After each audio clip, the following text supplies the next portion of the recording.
The news starts now. AM 1240 and 95.3 FM. WJON. WJON News Time. 11:05, 63 degrees. I'm Lee Voss. We'll have a look at your WJON weather coming up in just a few moments. News this hour brought to you by LJ Plumbing. A teenager from Buffalo was hurt when he was struck while crossing a street yesterday afternoon. It happened on Highway 25 in Buffalo just before 5 p.m. The Minnesota State Patrol says the 14-year-old boy was in the crosswalk at Highway 25 and 8th Street Northwest when he was struck by a car driven by 56-year-old Kenneth Lombardi. The boy was taken to St. Cloud Hospital for treatment of non-life-threatening injuries. Lombardi was not hurt.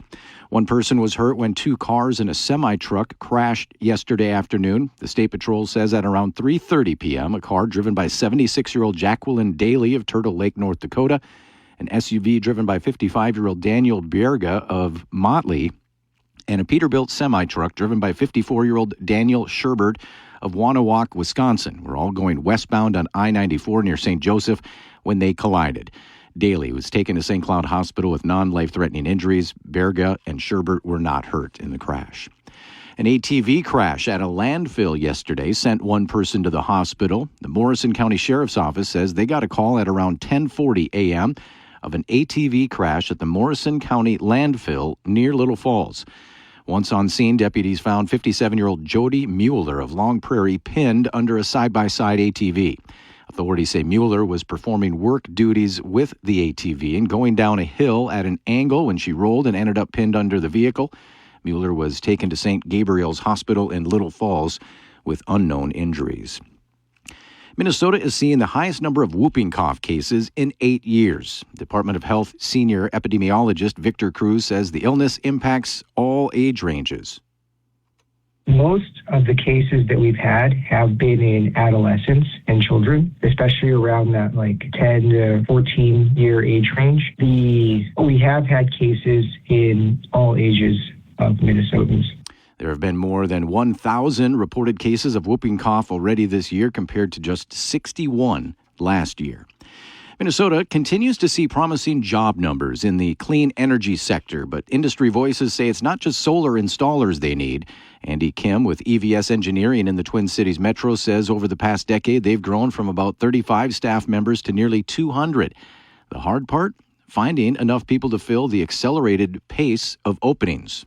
It's an industry where people want to go. It's also an industry where, our educational system doesn't have the track record of putting those people out because it's a new industry. Roughly 40 colleges nationwide now offer renewable energy engineering degree programs, but Kim suggests many more need to follow suit to meet future demand. Former St. Joseph City Council member John Hazen is facing two current City Council members to be the next mayor of St. Joseph. Hazen says he wants to work on connecting the city on both sides of County Road 75, possibly with an overpass. You could have some walkways, but that takes a lot of planning. It takes a lot of, if you get into this position, working with your senators and your legislatures and your House representatives that are actually elected at the city level to see what kind of funds that are out there for bonding to try and become a safer city. Hazen says with all the growth the city has had in the downtown and the industrial park, they'll need to create more housing to accommodate growing workforce. As for potential for St. Joe to create a municipal dispensary, Hazen says he's not opposed to it, but it would need to be heavily regulated. He says he's a level-headed person that can stand in the gap on both sides of an issue. Adam Saponiak and Bob Loso are the other two men running for St. Joe mayor. Current Mayor Rick Schultz not running for re-election. Two local law enforcement agencies will share a grant to help buy some new equipment. The Stearns County Sheriff's Office and St. Cloud Police Department will share over $30,000 from the 2024 Edward Byrne Memorial JAG Program grant. The Stearns County Sheriff's Office plans to use the money to buy a speed trailer with data collection and crime prevention materials. St. Cloud PD will use the money to buy 7 RAP safety restraint systems, plus some crime prevention and community engagement materials. WJON News Time, it's 11:09 and 63 degrees. News brought to you by LJ Plumbing. Stay tuned, your WJON weather next. For St. Cloud and Clearwater, partly cloudy, 73 today. Tonight, cloudy skies, chance for scattered rain, showers late, a low of 54.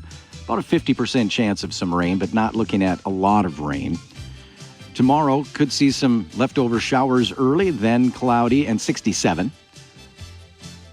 Sunshine and 80 on Sunday, 79 Monday, blend of clouds and sun. Partly cloudy and 72 on Tuesday. Then 55 and partly cloudy Wednesday, 62 and sunny by Thursday. Again, right now, 63 degrees. For more St. Cloud area news, check out the WJON mobile app, brought to you by Bradshaw and Bryant. I'm Lee Voss, WJON. All right, thanks, Lee. We are going to be coming back with your trading post in just a few minutes. So if you want to, go ahead and gather up some of those things that you're wanting to find a new home for. Maybe jot down on a piece of paper some of the things that you're looking for, and be ready to listen to our trading post here from now up until noon. The Humana Honor Medicare Advantage Plan gives you $1,680 back each year in your Social Security check. Choose coverage that helps you keep more money in your pocket. Learn more at gethumana.com. Humana, a more human way to healthcare. The Part B Give Back benefit pays part or all of your Part B premium, and the amount may change based on the amount you pay for Part B. Limitations and restrictions may apply. Humana is a Medicare Advantage HMO and PPO organization with a Medicare contract. Enrollment in any Humana plan depends on contract renewal.